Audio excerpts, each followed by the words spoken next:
Good evening, ladies and gentlemen. Welcome to question and answer. This is a little bit out of order because of some time constraints. So this is the question and answer for the one on the America transformation. And before here with Jeremy. Hello, Jeremy. Hey, Wes. And before we get started, I do want to mention the class is still available for enrollment. Couple of slots left. We'd love for a couple more people to sign up. And I've had a lot of questions, so I thought I would just be a little talk a little bit more to answer maybe a lot of the questions that I keep getting repeatedly. And the big focus of the class is like there's a difference between reading philosophy, which is great, totally in favor of that, of course, but reading philosophy to apply to your own life. And this is why I call it the uses of philosophy for living.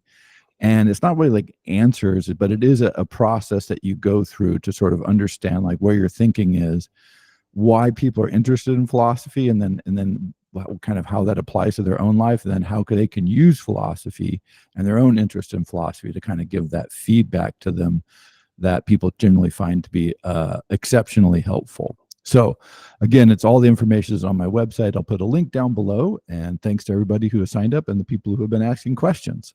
So, all right, with that done, Jeremy, on to you. Questions for today. All right. At Mark asks, this lecture conveniently omits Putin's Russia attack on Ukraine, which would fit perfectly into the Calvinist paradigm of good versus evil. And yet, large parts of U.S. politics are only too happy to let evil prevail, with one well-known political or politician even praising Putin. So this lecture for me felt like a really important one because it gets right to the end of American Calvinism, or the end of one part of it. And the question is, well, what's going on with it now?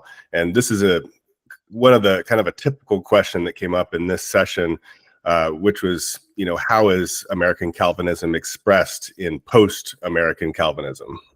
Yeah. So one, I think a great question about the Putin and the invasion of the Ukraine. And so notice the people who are opposed to the invasion, which is, I think, most people. Probably most people aren't paying attention. So the people who are paying attention, most of them who find it, they are opposed to Putin, put it in terms of evil, right? So Putin's invasion is evil. So that is a very strong Calvinist impulse.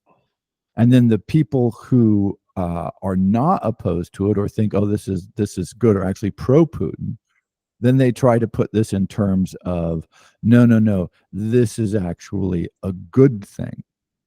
Okay. The notion that, or like you say, praise Putin. No, he's a good man. He's a genius. He's, doing the right thing. I mean, I think this is a very, it's just pure imperialistic power grab, right? Of the most brutal and traditional sort that we've seen throughout history forever. But again, the reason this is Calvinist is what countries are doing, including in Europe. So Europeans make a lot of noise about opposing the invasion, and they would like it to go away, but they aren't ready to commit like massive resources to stopping this. And they don't pose it as a good versus evil so much, although there is a certain amount of that, of course, but they generally pose this as an interests of our country or the EU or our trading bloc, versus an incursion from a force that threatens our financial stability, our political stability, our trade, our gas prices, right? So this is bad. So it's almost like a health versus moral question. And I think one way, not the way, but one way to think about this to get out of the Calvinist mindset is to say, oh, I want my country to be healthy. This is a virus that's attacking my country. Even if, let's just say, just for the sake of argument, that Putin was doing a great thing and it was really a good idea, if it weakened your country, you would still be like, no, I'm still against this, right? So it's not a moral question. Basically, it has moral components. Do think it's wrong and that it's bad that people are being killed and et cetera, but the statesmen, the people in diplomacy history, if you read the history of all of statesmanships, the interests of states, all of these concepts, generally all of them say you have to avoid falling into this good evil trap, because it just clouds your thinking. And so I don't think the people in the State Department are doing this so much, but it is the language that you deploy to mobilize Americans to support something is you say, Putin evil, Ukraine good, invasion of Ukraine evil, as opposed to Ukraine's a sovereign nation. We have a lot of ties. It's economically good. It's poor. It's bad for Europe. It drives up grain prices. A lot of people get killed. So we don't want this to happen. Whether or not Putin is good or evil, or Russia is good or evil, who cares? Like, it's kind of irrelevant. It's still a bad thing that we don't want to see happen. And in George W. Bush's war, we were really explicitly talking about good and evil. And currently, it feels a little bit more diffuse. Like, maybe Iran could be spoken about as evil in moments, but with Putin, it's not a communist country necessarily. It's like an oligarchy. And so how does that work in this kind of post George W. Bush world? Yeah, so this is something that this is a question I've had, so I don't have a clear answer to this, but for some reason, the Biden administration has decided not to make a clear, ethical, good versus evil case against this invasion. I mean, they want to support the Ukraine. We spend a lot of money, send a lot of supplies. We have people there helping them out. Everything we can do on that way, we were kind of doing, or lots at least, but they have not yet deployed the rhetoric. And I don't know why they've been so hesitant, but they have been, to just say, no, Putin is evil. My guess is they're trying to, if they say Putin is evil, then that means all kinds of possible resolutions go off the table. So you can't just go, hey, let's get a peace compromise. Ukraine, you give up some territory, we're done, because then that would be us giving into evil.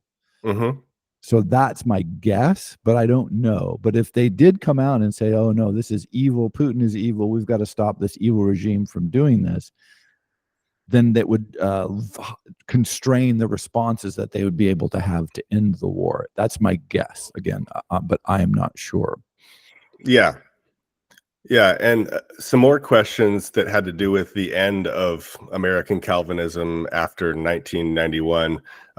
There's this question of, are we looking for an evil opponent inside of ourselves, like within American culture? Has American culture cannibalized itself with Calvinism? So, the second question is about the Green New Deal. It says, how does the idea of the Green New Deal intersect with this Calvinist materialist individualism? The Green New Deal is explicitly modeled on this period of history. Climate change is often framed in these good versus evil religious terms, apocalypse versus personal guilt. So what do you think about that? So first, I want to make it very clear that I do not think American Calvinism has ended. But what the first question articulated is, I think, very clearly and well articulated, which is what's happened is it's doesn't know what to do. It's looking for the evil. And so part of the rhetoric, and why the rhetoric has been so divisive, and people say, oh, we're so divided now. And it's like, yeah, we're so divided now because we've taken the language that we used to apply to foreigners, specifically the Soviet Union, and then it was to, the axis of evil, all this. And when that sort of, even that fell apart, after, and like I mentioned, the decline of the, fall of the Soviet Union, and then sort of the complexities of Middle East policy got too confusing, a lot of that got turned inside. And so both left and right, as you mentioned, use this language of, it's not that Trump supporters are wrong-headed and we don't like what they're doing. We think they're actively working for evil, and that's the language that's used by the left. And the language on the right, it's not that the left is wrong-headed and has some poor policies. It's like they're going to destroy America. They're a force of evil. And so the rhetorical stakes between the two parties has grown dramatically, because that dialectic of going, oh, something has to be good, and to be good you need something that's evil, has gone from generally being focused, not exclusively, but generally being externally focused, to now being internally focused, because we lost our framing narrative that allowed us to know really what was evil, and then ipso facto everything else is okay to good. And so that is the shift. And when you think about something like climate change, yeah, I actually do a lecture. I've done a couple of years ago, I did a lecture on climate change where I said the language, it's just pure, it's Calvinistic language. Like they aren't, why does grandma need to recycle her plastic? Mm-hmm. This has no bearing whatsoever on climate change. And Mm-hmm. yet all these guilt programs to say, oh, if you recycle a plastic bag, then a baby seal will live in the Antarctic, or whatever these crazy images that they Right. use in the narrative that they use. But it is the Calvinist, if you don't do it, you're a bad person. And the results of you not doing this are the destruction of the planet, right? Like remember I talked about this with Cotton Mather.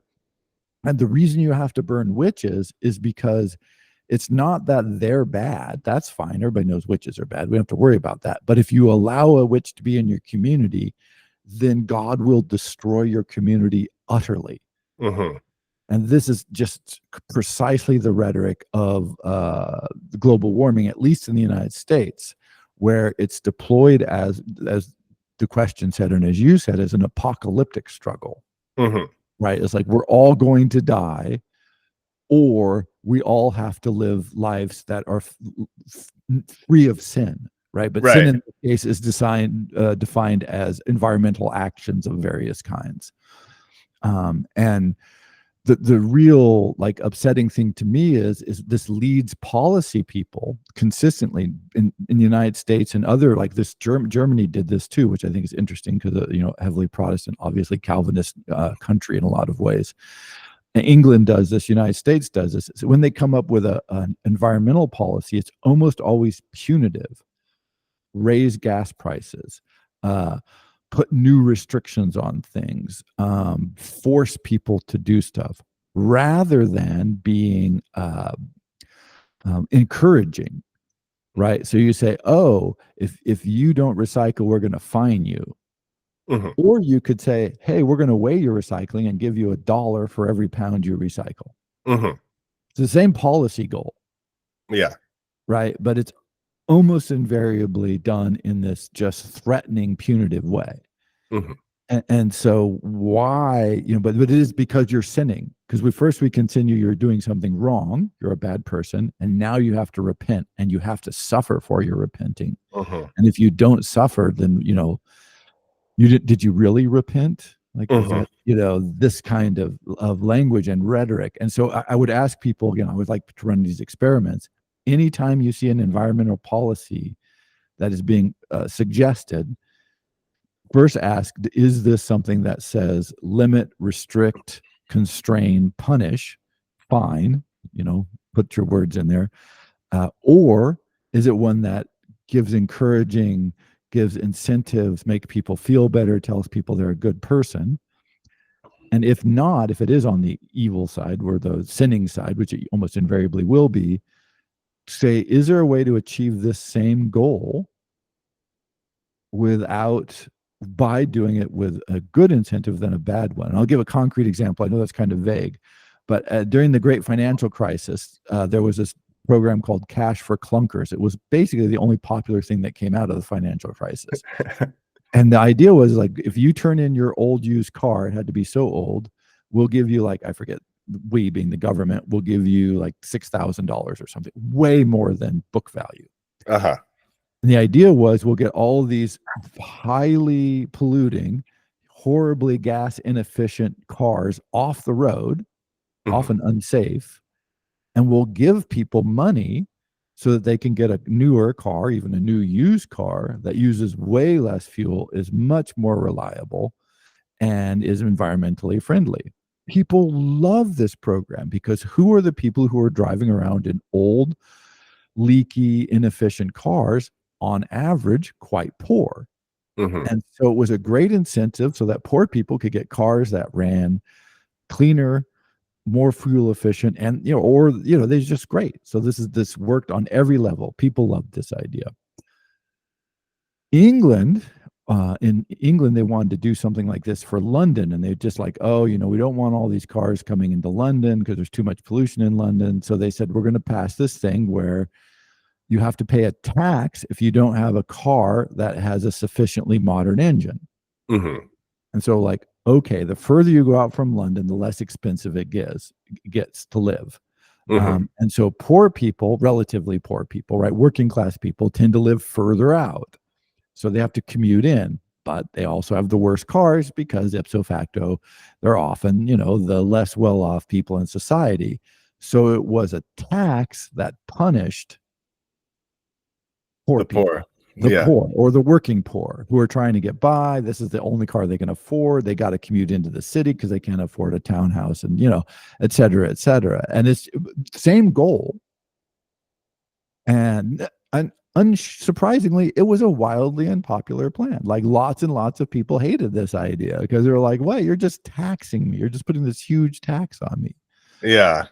And so that's how I would conceptualize this. And you can see like all these policy ideas. It's not that the policy goals are bad. Like say, okay, this is a good policy goal, but the almost like knee-jerk innate reaction is to say, oh, like people are using too many resources, we must punish them for doing that, Mm-hmm.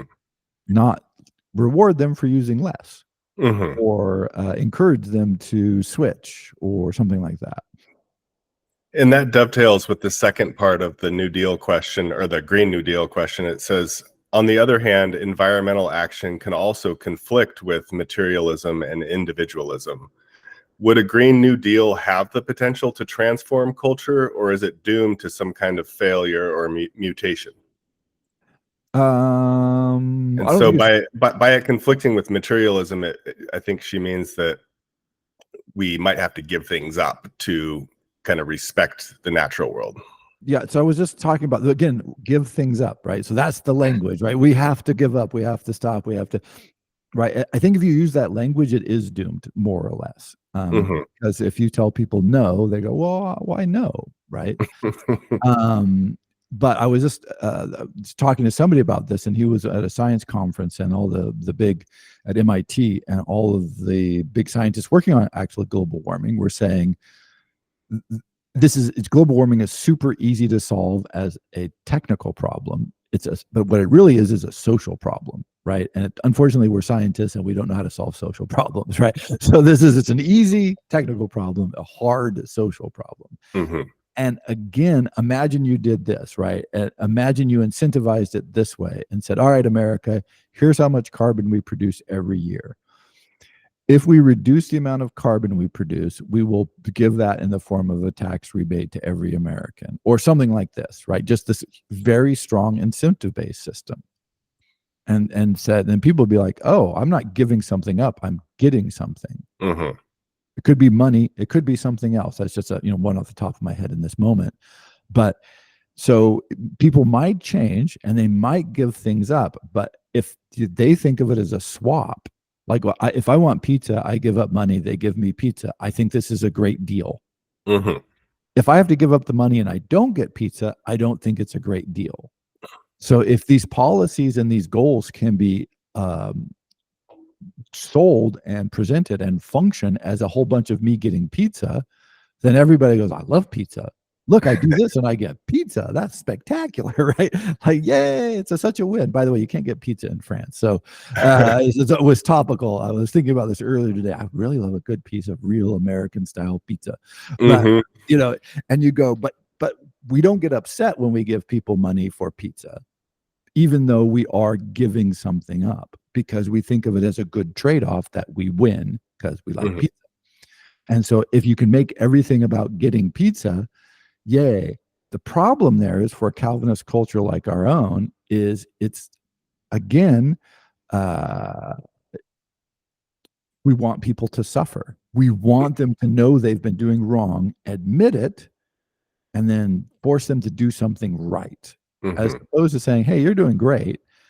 Would you be interested in a piece of pizza? And you go, oh, I would be. It's like, all right, if you give me 100 bottles to recycle, you get a piece of pizza. I'm like, well, fucking hell, I'm in on that deal, right? Mm-hmm. You can even think of things like health, like the way we talk about health in the United States, which is sort of very unhealthful. Like people say, oh, you have to exercise. Like you have to exercise. Why isn't it, hey, you get to spend some time, making yourself beautiful and healthy. Like you have this opportunity to spend it on yourself, invest in yourself, believe in yourself. You're worth it, right? You're a valuable thing, and you get to do this. It's a big. You're a free human being. Make yourself healthy. You can do this. It's going to be great. It's like, no, you've got to join the gym. You got to go for 30 minutes. You got to sweat and you got to feel the pain. And it's like, or couldn't it just be fun? Could Hmm. it just be like, hey, this is great. I enjoy doing this. It's, makes me feel good. Yeah. But politicians can't get the political support for something that moves out of Calvinism and out of this punitive kind of mindset. I always wonder Currently. about that. I think I mean, I could be totally wrong, not a politician, but I know the rhetoric around Calvinism works because that's who we are. Otherwise it wouldn't work. But I often wonder but I think the rhetoric of pizza would also work. Like the rhetoric of, hey, how about we do this? And people go, okay. And also the notion of opt in, like going, hey, you don't have to do this. But if you Uh-huh. want to do it, here's this opportunity. And if enough people did this, then it would have the same results. So we don't care. You don't have to do it. Do whatever you want. We don't care. Like be you. But if you're interested, one place you do see this is like, hey, if you want to change your hot water heater, we'll give you some money so that you get a more efficient one. And Hmm. people go, oh, that's a good deal. I'll do that. People don't people don't complain about that.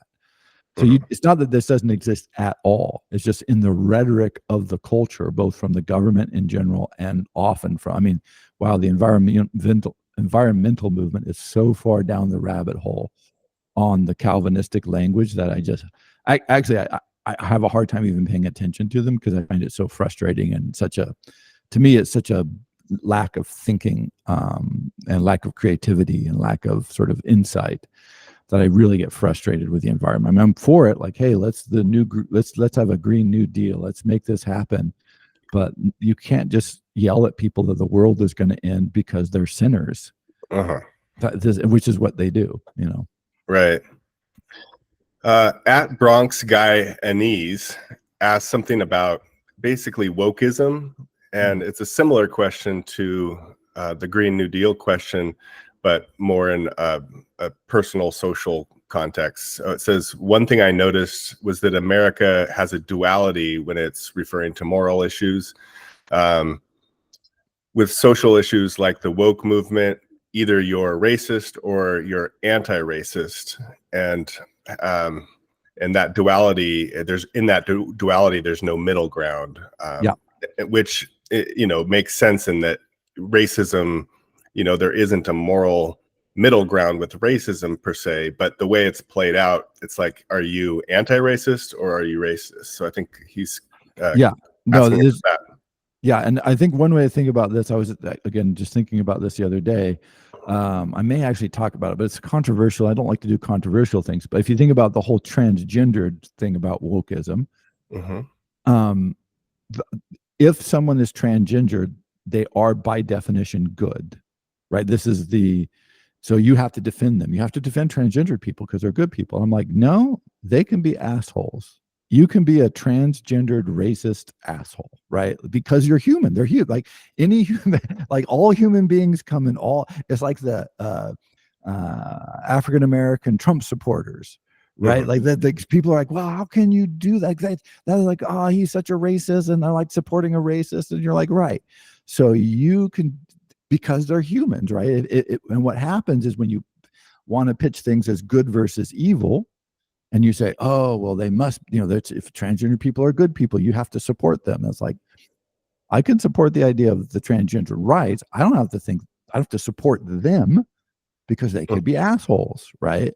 And Mm-hmm. so this ability of, as the person said, to eliminate middle ground, to say, hey, and what happens is it makes things, it makes it difficult to communicate about things, about questions that have complexity around them, because all anybody listens to is, are you for or against?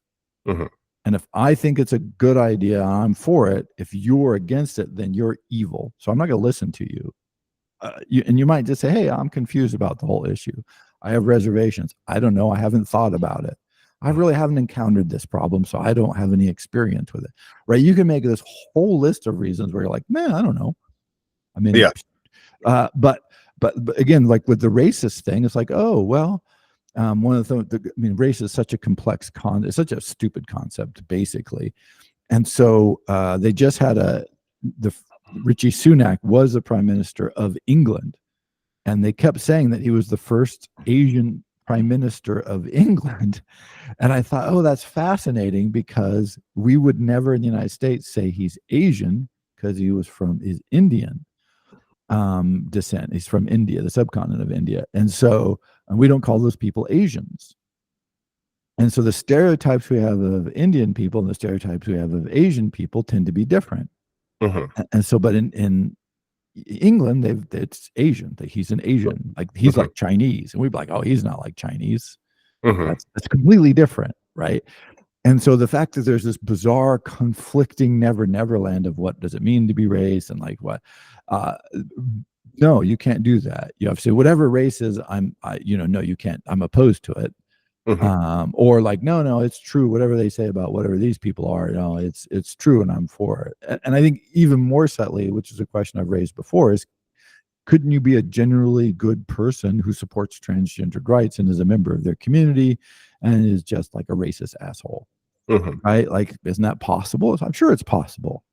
But we hate that, right? We want purity, and it's that drive for purity that I think basically it keeps you from thinking. Like you can't think when you do. This is why back to the grandma needs to recycle her plastic problem, which is it has no impact on global warming. It's so, by the way, anybody who's I'm not opposed to recycling, but just the thinking that what you're doing has an impact on global warming is just it doesn't, and it's not going to, and it won't. But it's pitched to us under false premises, and with guilt. And so it's like, oh, it's a performative act. Like, even if you don't believe in it, you're going to do it probably, because if you don't do it, then you feel guilty and other people. And you're like, I'm like, wow, look, I'm just performing a religion I don't believe in because of some reason. Right. And it's actually interesting in Europe, a lot of places in Europe, France in one, Germany, Italy, I think as well, Austria. The recycling, they're serious about recycling here, in the sense of the stuff is recycled, right? It's a very aggressive program, where in the United States, a lot of it used to be just shipped to China and landfilled. And so it actually is performative. It's like going to mass. You're praying to the gods of global warming and hoping that they don't smite you by this offering of your soiled, food containers. But we hate that, right? We don't want to hear that message because we want to be good and we want to fight the forces of evil. At Prof asks, did cultural Calvinism set the foundation for wokeism? I would say yes, 100%. Thank you for that question, because you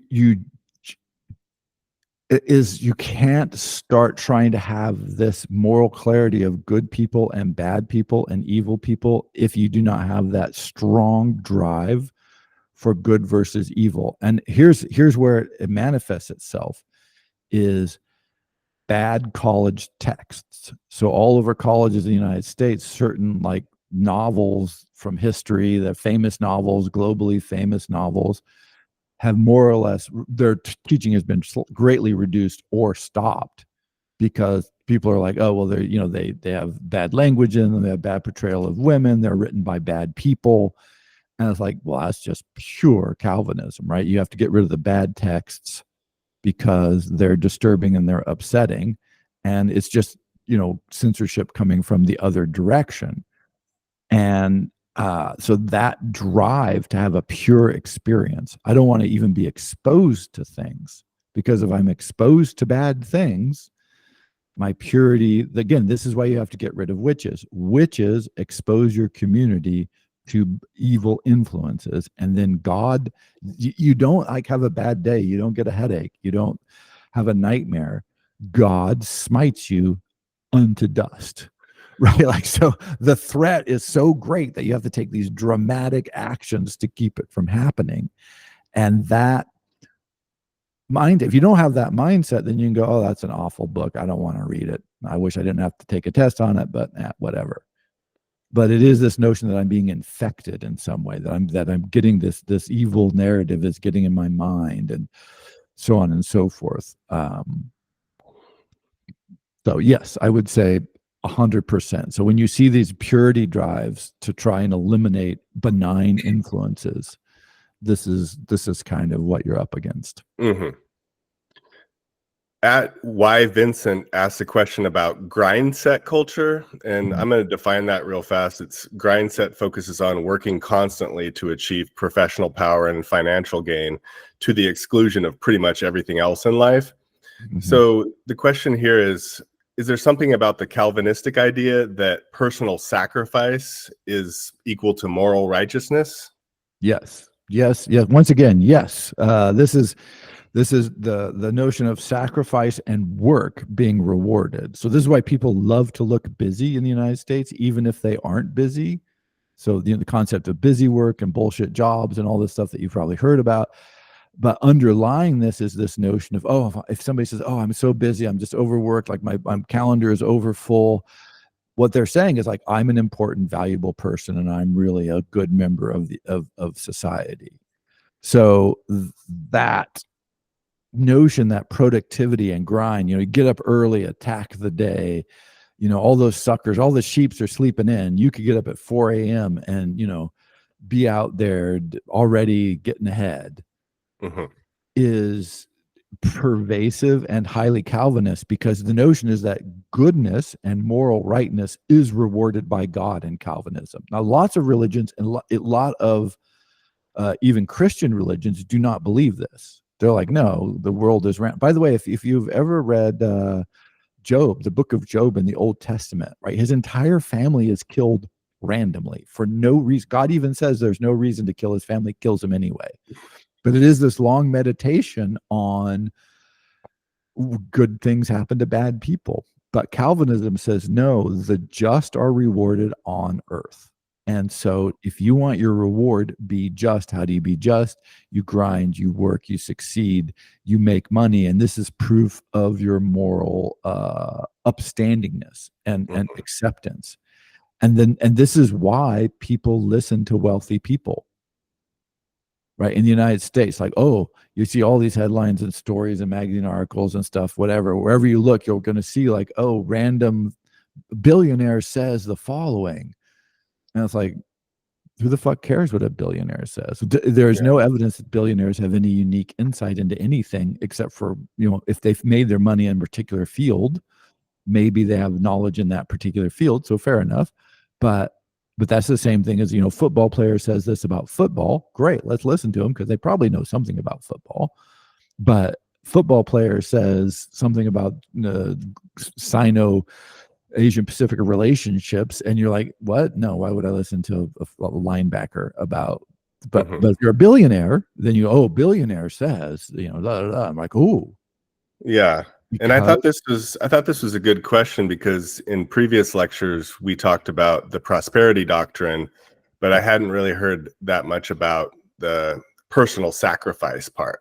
Yeah, so, right. So, and then the way you achieve this, in theory, not in practice, by the way, there's just no evidence I've ever seen that shows that this sort of grinding, pain and self-inducing produces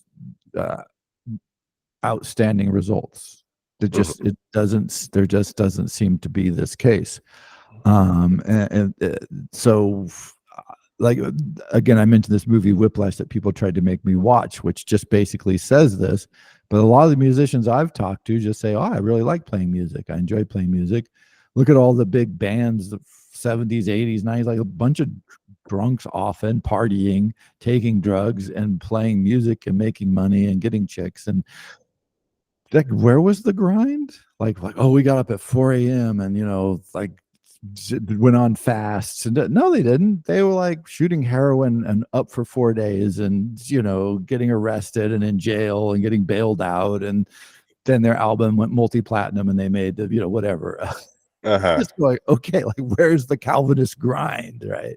No, it's not there. And you can look in all kinds of parts of society and go, okay, who are the people that are really achieved here that I admire? And then look at their biographies. And often, I can't say invariably, because there are some people who just did grind. So it's not that that doesn't ever achieve anything. But if you look across the board, it often just isn't. It's like, oh, there's 20 people who are really admirable in this field that look amazing that I might want to emulate. And, 18 of them sort of like, dancing through a field of flowers and magically landed in this place. And we're like, oh, look at this. This is cool. Right? Like, oh, that's kind of awesome. And you go, all right, what do you make of that? Well, we can't take that. We absolutely refuse to admit that you might just, for instance, many wealthy people discovered the secret of wealth is being born wealthy, right? Like this, grind your way to being born to fabulously wealthy people. This dramatically increases your chance of being fabulously wealthy. Unsurprisingly, and yet we hate that narrative so much so that even in the United States, there tends to be this sort of dissimulation about that. Trump being the classic example of someone who made his money the old-fashioned way, and he inherited it, and yet he did this pose of a successful businessman. Right. And he would be an example of someone in the prosperity doctrine without the personal sacrifice. So that's why I thought it was a good question. Yeah, but we want they're a successful businessman. They must have worked hard. And they often, people who are not worked hard to get to where they are will tell you this. They will say, oh yeah, get up early, work hard, grind, and you can get where I am. And you're like, how did you get to where you were? I was appointed by my uncle. Right? Like this, okay, wait a second. Wait. I'm getting a double message. Yeah. Or Bill Gates and the Bill Gates Foundation, the Bill and Melinda Gates Foundation, were the big drivers behind Common Core, which was the educational equivalent of the grind set culture. Like, everybody's on this regimented path. They're all going to be tested. We're going to sort for the good kids, and we're going to make sure they're ready to get out in the workforce and achieve, right? Bang, bang, bang. This was the goal of Common Core. And so here it is for all the kids in the country. Neither of them had this background whatsoever. They did not come from these places. They were educated in a completely different fashion. But what was good for them, they're like, no, we've got to we're okay. But those other people, they need to grind and work and, earn it. And so on. Yeah. And maybe there's not evidence for not getting any rest is actually something that makes you more productive. It's more of a cultural feeling we have, but maybe you can be disciplined and work a certain amount, 8 hours a day, get proper rest, and that might even produce more. The one thing I love, the studies that I think for anything that's creative and not repetitive, like repetitive things is a different story. Like if you're just digging a hole, you can do that as long as you're physically capable. But for things like learning music or writing or all these kinds of things, what they say is you can do like an hour and a half of real strong creative work, and then you can't do anymore.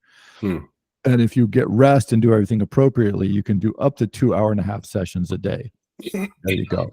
So you can sit at the piano and do more. You can try and do more. You can do whatever you want and try to do more. And apparently some people can, but it's pretty rare. But even these are hugely successful people.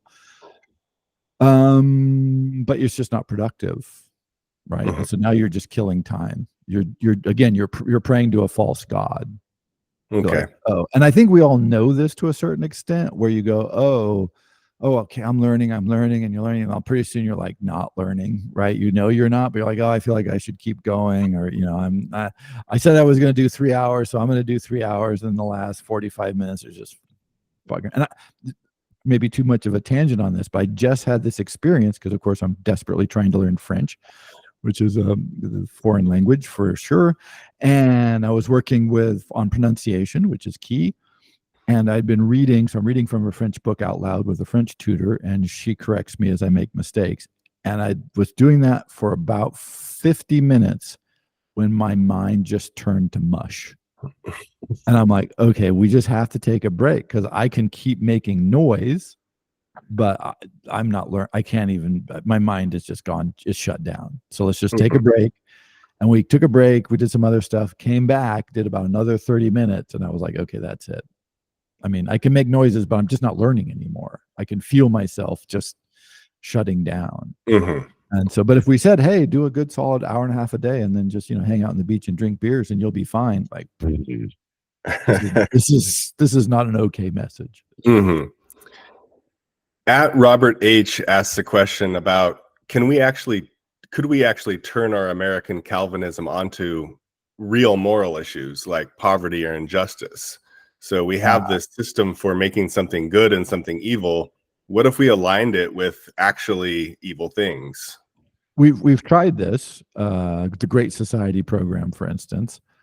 One of the things that we really struggle with in the United States, and why we always I mean, I want to say universally, but I shouldn't say that. So almost invariably, very nearly universally, we want to weed out the bad people. So we don't mind helping the good poor, but we don't want to help the bad poor. We don't mind giving a scholarship to the right kind of student, but we don't want to give a scholarship to the wrong kind of student. And we want to give a scholarship to a student that we know is going to work. We don't want to give one who's just going to go and be lazy and hang out and do nothing. Mm-hmm.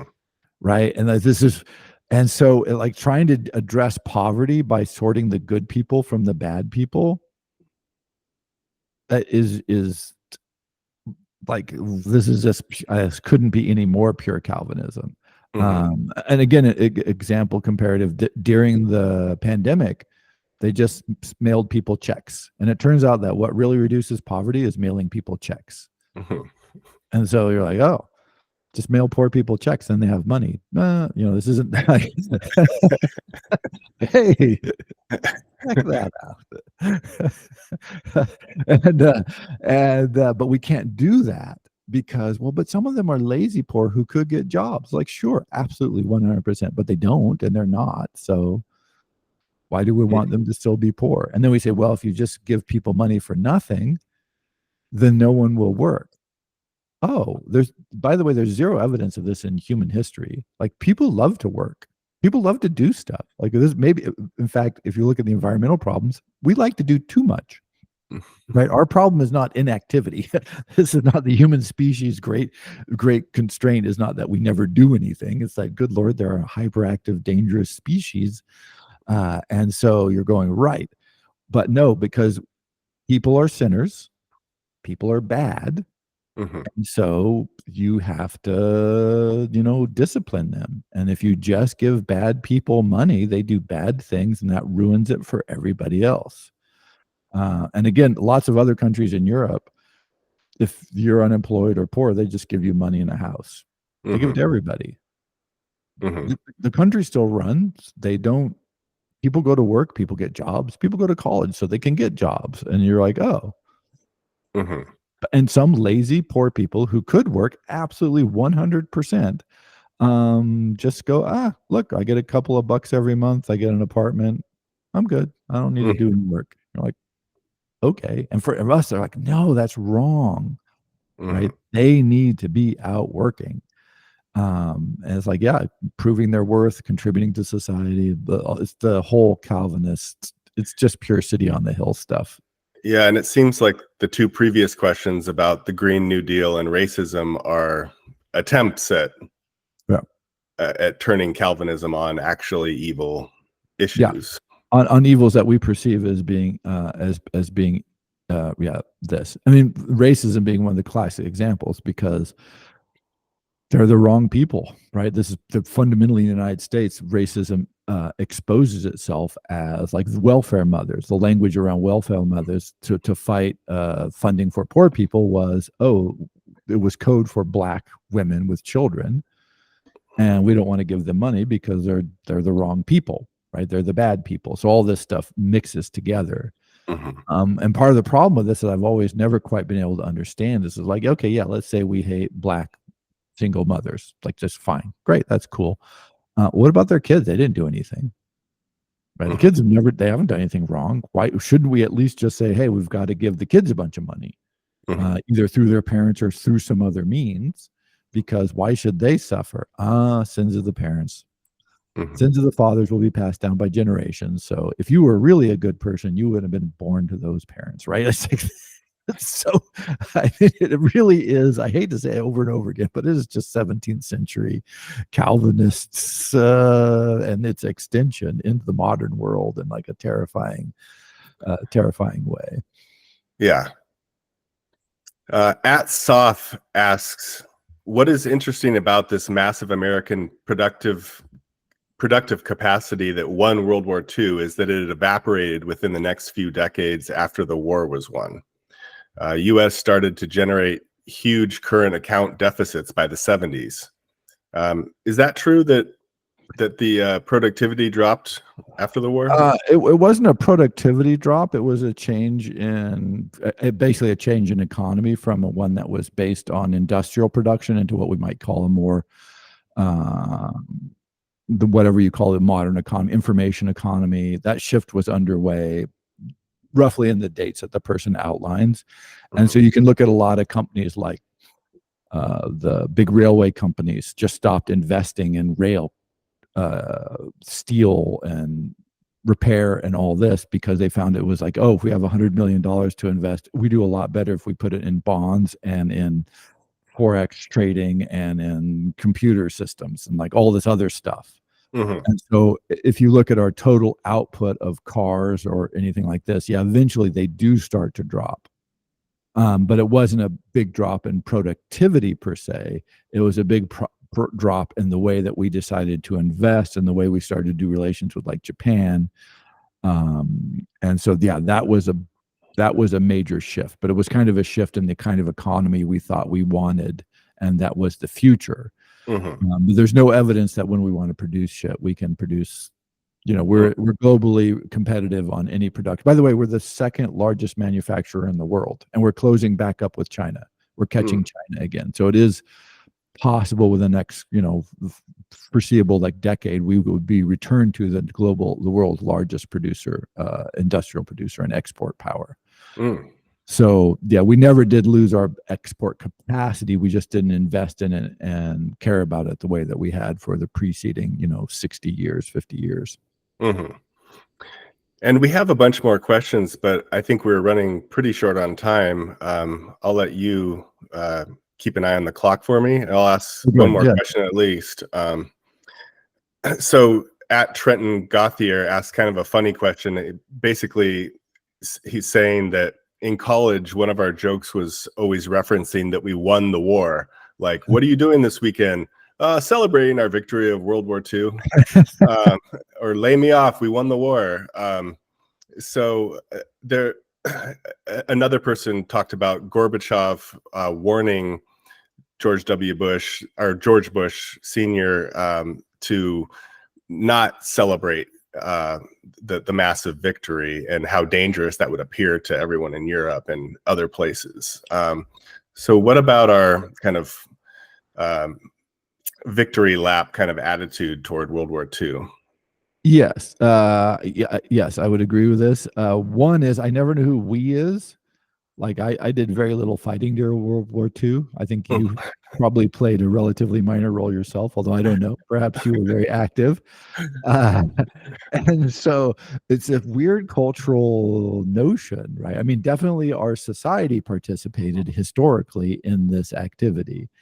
Wars, I mean, you can definitely lose a war. That's no doubt. But I'm never like, what does winning a war mean? And not to bring up Nietzsche as I usually do, but Nietzsche actually talked about this in Germany. And he said, about Germany winning a war. And he said, that is really dangerous. Like winning a war is super dangerous because it tells you what you're doing is right. And that may not be why you won the war. Right. Like it's just it could reinforce your worst habits. And I think in the German case, he was, obviously quite correct in this. And this allowed him to predict things about the future of Germany that were both horrific and accurate at the same time. And so, yeah, this victory lap-ism, like, oh, we conquered the Soviet Union, it could be celebrated like, oh, the Soviet Union fell, which is great. Now let's see what we can do to make the world a better place and integrate them into the global economy and make sure that the transition isn't too hard for them, and et cetera, et cetera, et cetera. But that was not our rhetoric. I mean, we did some of that quietly, or not so quietly sometimes, but our rhetoric was, ha ha ha, we're number one and it sucks to be you. And that is just unhelpful in the extreme, and unhelpful for no other reason than it again blinds your thinking. Like, what did we win? We won not the Soviet Union existing. Okay, that's good. Or one of our large enemies that we had faced for decades is gone. Hopefully the threat of global nuclear war was receded. That's good. But also tens of millions, hundreds of millions people had their cultural and political systems completely displaced and disorganized, their financial institutions destroyed, their economic integration destroyed or severely damaged.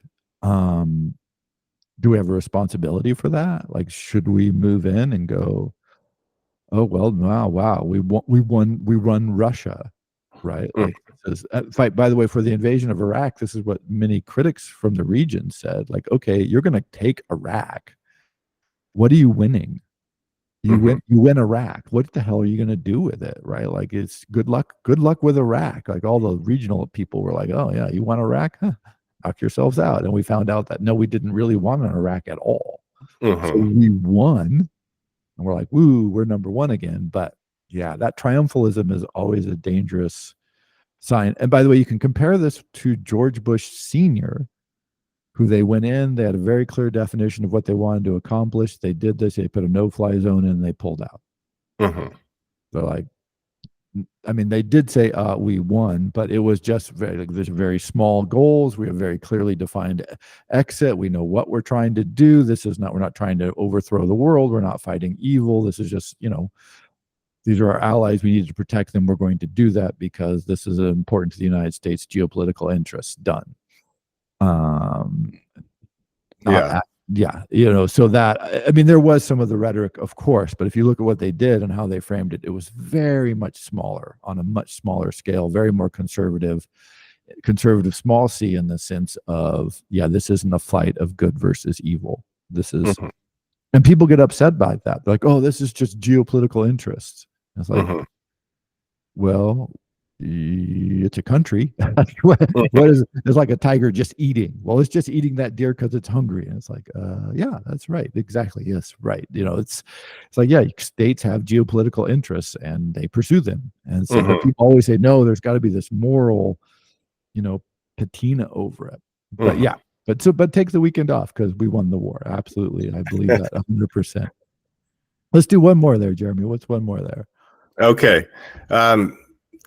At Bionic asks about the kind of schizophrenia of looking at the Nazis and seeing them try to completely dominate the rest of the world or a major part of the culture, and also then looking at ourselves who at one point dominated Native Americans and seeing ourselves as good in fighting the Nazis and just completely not looking at how there's some similarity between what we did a few hundred years earlier. Yeah, the difference is we're good and they're evil. So keep that in mind, right? This is, that's the rhetorical ploy. We can have internment camps where tens of thousands of Native Americans were starved to death. Land was taken. They're put on long marches. I mean, there's a lot of parallels there that you could draw. And the reason, for instance, like, okay, killing the Jews was just the Nazi obsession. They were going to kill all the Jews they found everywhere.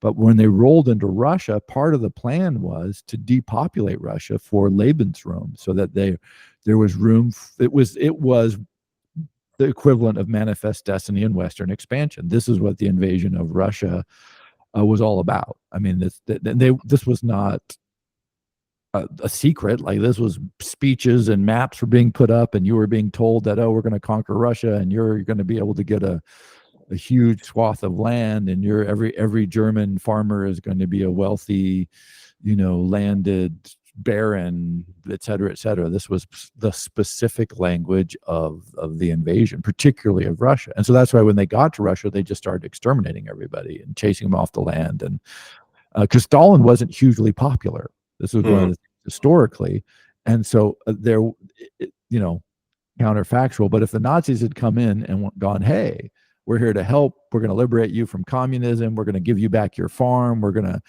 You don't have to do collectivism." There is a chance. I mean, hard to know that they could have gotten a lot of local support. Like the Russians might have gone, "Hey, we like these people because, yeah, we want to go back the way it was. We don't love Stalin like this. We don't like the communist overseers. We would love to have a better, more friendly, less oppressive system." Of Mhm. course, this is absolutely not what they did. They, just started this land clearing extermination program so that so that the Germans would have land. Just exactly what we did. Hey, we want that land. We're going to just take it, kill all the Indians, and push them off Mhm. over and over and over and over again for 100 years ish, plus 100 plus years. So yeah, I would say, but this is why narrative matters so much, which is back to, like, I'm talking about the cultural history, is because we get these cultural narratives embedded in us. And so it makes it hard for us to see or to get any kind of clarity on this. And so when you start unraveling these and you go, "Oh, hey, wait a second, like we did a big land grab, extermination, displacement program. Uh, are we a little bit like the Nazis?" No, absolutely not. And again, this is why also World War II is misleading, is because rarely in history do you get this much clarity, Mhm. right? The Soviet Union, the Ukraine, I mean, the Soviet Union, Russians invading the Ukraine is pretty clear, right? So that's a pretty good a bit of clarity. But often you get much messier, much more mixed motives, and yeah, and so it's vexing to try and put these moral constraints on it. But the Soviets, the Nazis, were just so fucking evil, and they did such awful things for often no clear motive.